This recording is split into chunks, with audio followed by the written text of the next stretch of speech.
ФСБ показала допрос подозреваемых в теракте в Крокус-Сити-Холле. Видео опубликовал пропагандистский Первый канал. В сюжете арестованный заявляет, что якобы их координатор некий Сафуйло обещал им после теракта выплатить в Киеве по 1 000 000 рублей. На границе их якобы должны были ждать ребята, которые помогли бы перейти ее и доехать до столицы. Пропагандисты заявляют, что мужчин задержали за 141 километр до границы. Они якобы до последнего получали указания от куратора, который приготовил для них 2 коридора. При этом в сюжете не объясняют, как именно нападавшие должны были пройти российскую границу и почему в Беларуси заявляли, что террористы пытались попасть на их территорию. Ранее задержанных по подозрению в теракте пытали, соответствующее видео российские спецслужбы открыто публиковали в сети. Яркий штрих в этой картине – снимки с телефонов задержанных, якобы оставшиеся после переписки с неким Сафуйло, заявляют пропагандисты.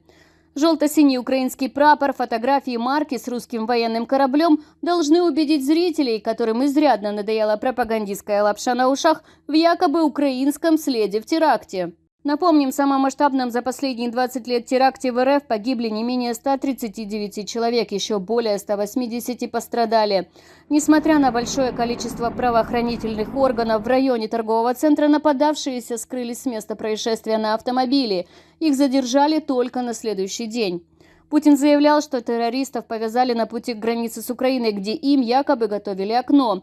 Ответственность за теракт взяла на себя ИГИЛ. В их причастности уверены и США, которые предупреждали Россию о вероятности атаки. При этом Москва активно пытается обвинить Украину. Киев решительно отвергает эти обвинения.